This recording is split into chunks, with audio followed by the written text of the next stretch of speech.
Ladies and gentlemen,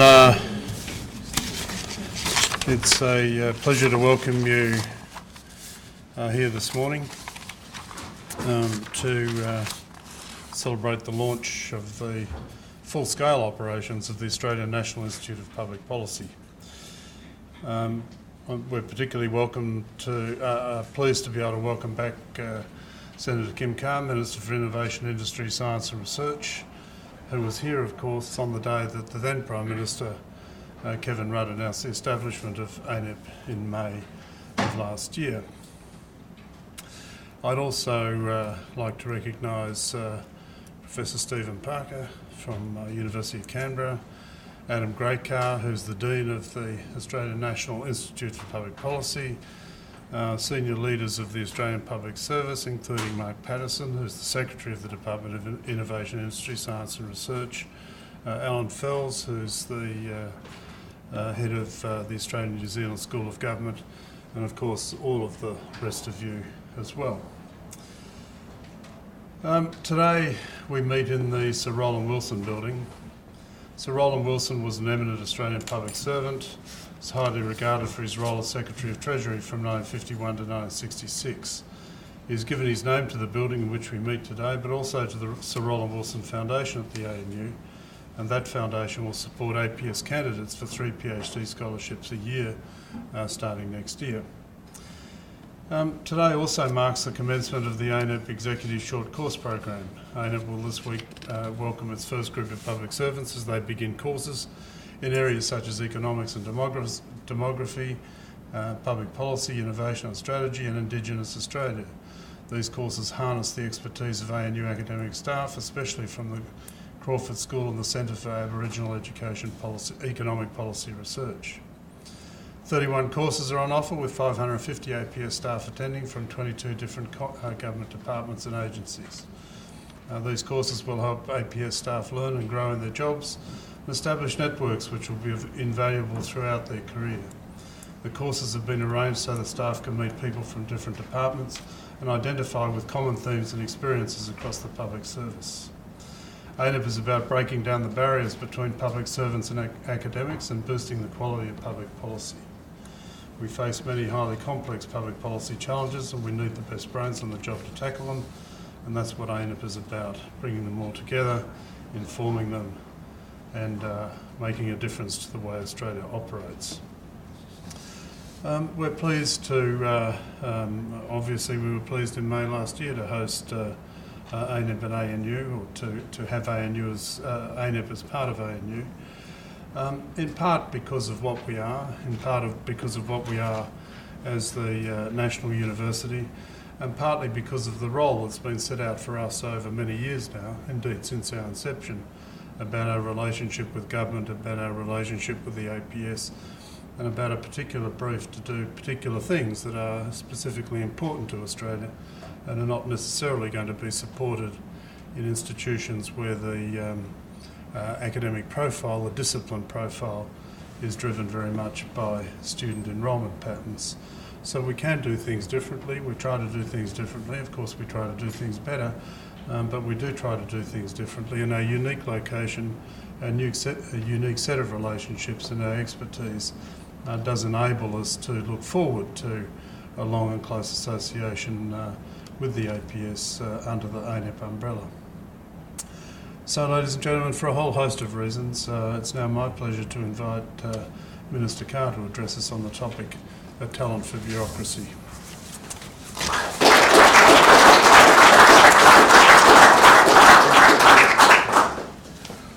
Well, ladies and gentlemen, distinguished guests, it's a great pleasure to be here representing the Prime Minister at the official opening of the Australian National Institute for Public Policy.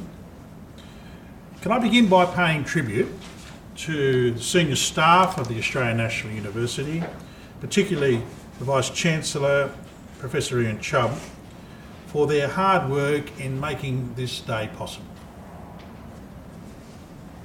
In the development of the Institute, I also had the great pleasure of working with the former Prime Minister, the Honourable Kevin Rudd, who deserved much of the credit for its establishment. Now, the point of this exercise, as I've always understood it, was to bring together one of the best universities in the world and one of the best public servants in the world. And any of you who are familiar with the Senate estimates processes, you can see how ministers would have the opportunity to reflect upon the sterling qualities of the Australian bureaucracy. It was Max Weber's view that, and I quote, the bureaucratic type of administrative organisation is, from a purely technical point of view, capable of obtaining the highest degree of efficiency. It is superior to any other form in precision, in the stability, in the stringency of its discipline, and its reliability. Now, not all of my parliamentary colleagues would be subscribed to that view. Yet, we have seen too many bureaucrats pass unscathed through the fires of estimates to doubt the genuine abilities that are actually on display. Now, I acknowledge there are mistakes. Yes, there are poor choices, but the estimates transcripts on the whole tell a story of a highly capable, highly committed and highly knowledgeable group of officers. And you'll be very surprised to see those remarks actually printed in our daily papers. I take the view that time has not altered the truth of A.F. Davies, Fu Davies' famous observation in his 1964 book on Australian democracy. He said, Australians have a characteristic talent for bureaucracy. We take somewhat hesitant pride in this, for it runs counter to our view of ourselves as an ungovernable people. In practice, he said, our gift is exercised on a massive scale in government, in the economy and social institutions. Now, there's more than a grain of truth in John Button's observation that politicians devote much of their energy to rectifying the failures of their predecessors. And so while politicians can't escape responsibility for administrative failures, experience shows that public servants, more often than not, are an easy target. In fact, the pleasure taken in bureaucrat bashing has of late reached new extremes, fired by the passions of our political opponents. So for the genuine advocates of public sector innovation, this trend, of course, has proved to be a double-edged sword. On the one hand, the Australian Public Service is constantly exhorted to sharpen up, trim down, reach out and rein in. And of course, to some degree, that's fair enough. The public constantly demands improvement. The press castigates failure. The pressure for faster, cheaper and better outcomes is relentless. But we've also learnt to our cost that constant negativity has its perils. When you lose sight of all but the stuff-ups and past failures, you may well lose faith that success can ever be achieved. We seldom hear the view that's expressed, for instance, by Professor Roy Green, who noted just last week, the government's response to the global financial crisis has been singled out by economists around the world as being well calibrated and effective. Innovation simply cannot thrive in a climate where any risk is unacceptable and where success goes unremarked. We become easy prey to the claims that free markets and weak government are the sole route to prosperity. And after all, if you can't trust your bureaucrats, why invest in them the responsibilities for managing economic growth? Why risk major nation-building projects, such as the National Broadband Network? Little wonder then that our efforts to foster public sector innovation are so frequently derided by economic dries as being a waste of time. So I take the view that this government has no intention at all of accepting anything less than excellence in public sector or public policy advice from the APS. We have set ourselves an extraordinarily ambitious task. We say we're in the business of developing a richer, a fairer and a greener Australia. And the truth is we simply can't deliver that without public servants of the very highest of calibre. Markets may well generate wealth, and they spur the development of new technologies, but they cannot distribute those benefits equitably or sustainably. They're unable to create the vast underlying infrastructure on which industries themselves depend. So there will always be a need for government to put in place the right policy framework to initiate and to manage and to sustain growth. For our part, Powering Ideas, our 10-year innovation strategy, made that very, very clear.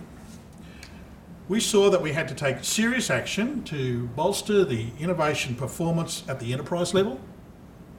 And we took the view that we would struggle, if we didn't do this, to compete in a global economy. But I might also add that saying that we did this well before President Obama made this pitch central to his State of the Union address. At the same time, the government is seeking to support productivity through growth through other levers, including tax reform, the rollout of the NBN and the rapid expansion in higher education. So our goals are ambitious, our strategy is complex, and as a consequence, the tools that we have must be fit for purpose. I am a supporter of public enterprise. And throughout Australia's history, we have been extremely well served by officials, public officials, who have stood at the forefront of major nation-building endeavours. And yet we often hear this view put that the Commonwealth is incapable of effective service delivery. I might add, this is a myth that's widely peddled by some of my colleagues, state politicians and state bureaucrats. And of course, none of us should be surprised if there are examples of administrative failure where tasks are assigned to agencies with little experience in service delivery. However, this failure is simply not demonstrated when it comes to agencies within my portfolio, for instance, of AusIndustry, IP Australia, the Australian Research Council, or in agencies outside the portfolio such as Centrelink, Medicare, and many others across the APS. These agencies have an extraordinarily long record of effective service delivery, and in some cases they go right back to the beginning of this federation. So they manage large, complex programs that Australians have come to rely on for everyday activities. And these projects deliver very, very sophisticated parts of government's reform agenda, and they have done so for decades. Let me give you an example. Just last week, we launched, I think, what is going to become a very proud symbol of public service, or innovation by public servants. And I speak here of the inaugural National Report on Excellence in Research for Australia. The ARC, under Professor Margaret Shield, worked tirelessly to develop the ERA as an evaluative tool. It's a tool that gives us, for the first time, the ability to gauge the quality of Australian research against global standards through this mechanism, we can verify the strengths and the weaknesses of the Australian university research system. And we can make evidence-based choices about the allocation of research support. The project will have whole of government implications. It will, however, help us make decisions about the future directions for the university system. It will assist the government of students, business and university administrations. It's already excited considerable international interest for its groundbreaking techniques. And in financial terms, it's been delivered with a very modest budget. But what's really important, it's been delivered with the widespread support of the university system. A university system made up of academics who have a notorious renown for what I might suggest to you as an overdeveloped professional scepticism of government actions. And this is a testament to the expertise of, well, I think the dedication of the whole network of support that the ARC has brought to this task. You simply can't buy this level of capability. You certainly can't take it off the shelf. And it's something, however, that the government must be able to do if it's to fulfil its broader objectives that I've indicated. Now, it's also true that governments of all persuasions have called upon the assistance of external consultants. And, however, I think there's a case to be made for us to be more selective in the use of that tool. And for those of you who read the Canberra Times this morning, you'll know what I'm about to say. Just to remind you of the context of that. My advisor, Joe Burke, who's been working in these policy areas of innovation for over 30 years, through a somewhat lean period, and Labor's otherwise checkered history on these things, was obliged to become a consultant. And so he used to explain to his clients upfront the assertion that the difference between a consultant and a shopping trolley was that you could fit less food and drink in the shopping trolley, and secondly, the shopping trolley had a mind of its own. He said to me, this put people at ease. Our outsourcing of the frontal lobe work, in my judgment, brings with it tremendous risks. There is a danger that you simply get the opinions you pay for. That consultants are highly tuned to what agencies want to hear and only too happy to pay for it by the advice in terms of the advice they're given. Martin Fields, in his recent book, The Failure of Free Market Economics, has raised concerns about the limited quality of assurance or disclosure requirements for outsourced advice. He questions the wisdom of paying through the nose for advice from former senior public servants or senior politicians, for that matter, moonlighting in retirement as consultants. Now, I don't contend that consultants have no place in the toolkit of public policy options, nor do I suggest that there's not an important role for the external review of programs' effectiveness. But I'm not inclined to dismiss out of hand Feld's concerns. The fact remains you simply cannot afford to have the Australian Public Service outsource the critical role of providing core policy advice. It is my contention that we have to build this core function within the APS, and I trust that this new institute will assist in that process. So the real answer to the innovation challenge lies in harnessing our strength through collaboration within and beyond the APS. Collaboration magnifies our capabilities. It sparks new ideas. It submits those ideas to informed analysis. It builds the networks of support that ensure that good policy is adopted and sustained. It's the mainstay of innovation. Now, I've seen it transform this practice in the Australian Public Service in my own portfolio. We sought deliberately as a government to weld science, research, industry and innovation together when we came to office. That's why we established the Department of Innovation. We combined those strengths to ensure that the government's decisions reflected a full understanding of the complexities of the innovation system. The laboratory, the factory, the office and the market are all part of a complex ecosystem. And they simply can't be considered in isolation from one another.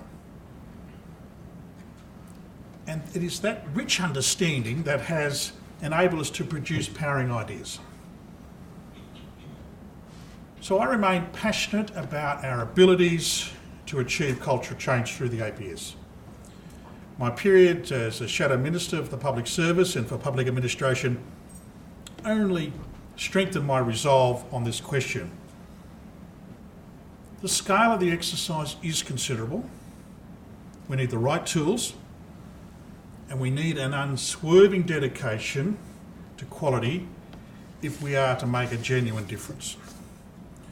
So today I'm very proud to be able to launch this new institute, which will underpin the new culture of innovation, which we mean to embed at the heart of the APS. The Australian National Institute for Public Policy is a joint vision of the Labor government and the ANU. This institute brings together under one banner a rich mix of established and new schools and new centres. Their names alone reflect the diversity of the expertise that the Institute can claim. It's the highly regarded Crawford School of Economics and Government, the new National Security College, the new National Centre on China in the world. ANEP also hosts the new HC Coombs Policy Forum, which is designed to provide public servants with input from academics and other subject experts.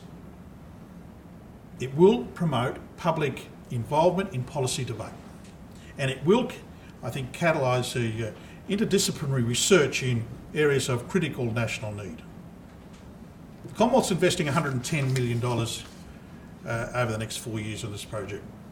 But in my judgment, certainly the case that I argued with my colleagues, it will pay for itself many times over by reinforcing the public policy capabilities of the APS.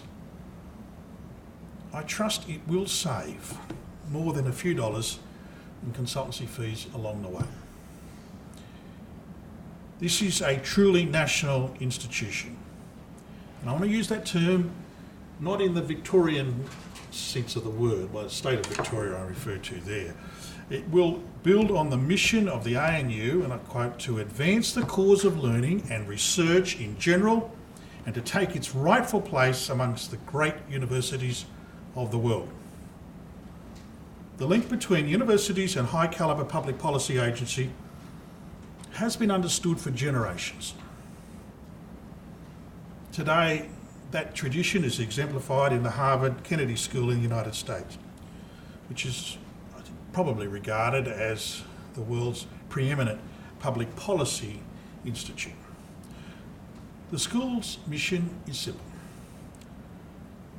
to train enlightened public leaders and generate the ideas that provide solutions to our most challenging public problems. There are certainly few institutes or institutions that can invite the UN Secretary General, the President of the World Bank and the American President's Chief of Staff to an alumni dinner. Maybe that's something we can aspire to in our sense. The Harvard Kennedy School expects researchers and students to engage actively in global affairs, whether through industry, through government, or through non-profit organisations. It generates new thinking by breaking down barriers between research disciplines. It's become a magnet to young people, to academics, to senior public servants, and to political leaders alike. They are drawn from across the world by sharing a belief that through collaboration they can remake the world. And that must be our vision for the Australian National Institute of Public Policy. If we're to achieve it, we must likewise commit this institute to the pursuit of excellence. And we'll only attract the best and the brightest in the world if we can compete with the established public policy centres of the world. And we will only keep faith in the APS if we can, through this investment, design and deliver results that make a real difference to real people. Now, we build from a very rich base. We build on the Australian talent for bureaucracy, and we build on the reputation of a world-class university. With such foundations as these, we will achieve great things in public sector innovation. Thank you.